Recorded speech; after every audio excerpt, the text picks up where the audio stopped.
What makes an NFL player truly feared? Not just great, not just dominant, but feared. The kind of player that offensive coordinators lose sleep over. The kind that makes quarterbacks rush throws, and receivers think twice about going over the middle.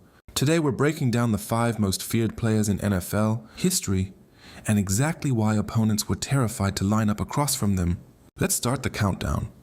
Number 5, Deacon Jones, Los Angeles Rams.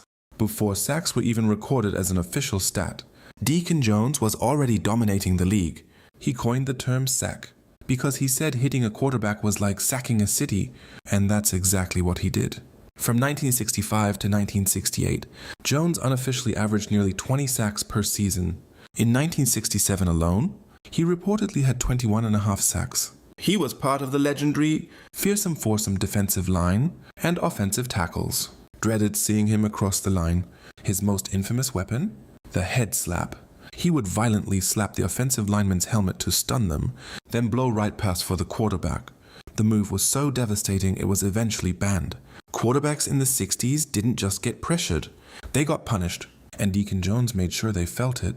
Number 4, Ronnie Lott, San Francisco 49ers. Ronnie Lott was the definition of toughness.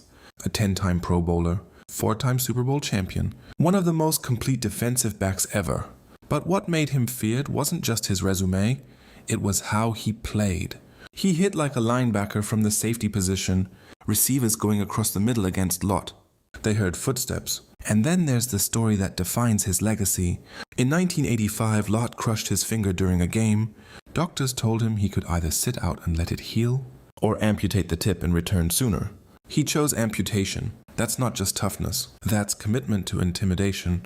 Opponents didn't just respect Ronnie Lott, they braced for impact. Number 3, Dick Butkus, Chicago Bears. If football in the 1960s had a villain in shoulder pads, it was Dick Butkus. He wasn't just aggressive, he was relentless. Butkus played middle linebacker like he took it personally. He recorded 22 interceptions in his career as a linebacker. He forced fumbles, recovered fumbles, and delivered hits that opponents said echoed. Players from that era have said that when Butkus tackled you, he tried to hurt you, legally but violently. He once said, "I wouldn't ever set out to hurt anyone deliberately unless it was important, like a league game. That tells you everything." He was intense, he was intimidating, and for nearly a decade, he was the most feared man in the middle of the field.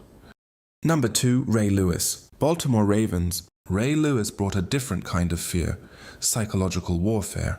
Before the game even started, his pre-game speeches and energy could shake a stadium. But once the whistle blew, he was a nightmare. 2-time Defensive Player of the Year, 13-time Pro Bowler, 2-time Super Bowl champion, Super Bowl MVP.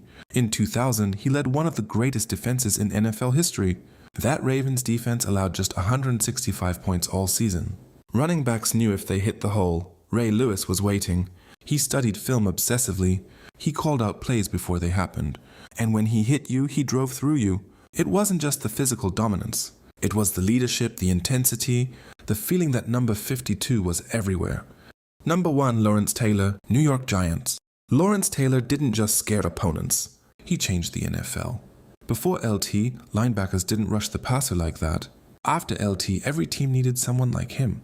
He had 132.5 career sacks, 10 Pro Bowls, 2 Super Bowls, and in 1986 he won NFL MVP as a defensive player. Quarterbacks genuinely feared him. Just ask Joe Theismann, whose career ended on a sack by Taylor.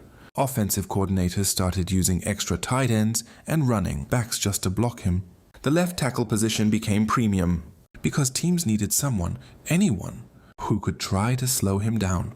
Lawrence Taylor was chaos off the edge, and when he lined up across from you, survival became the objective. These weren't just great players. They were enforcers, game wreckers, tone setters. They changed how opponents played. They changed how coaches prepared.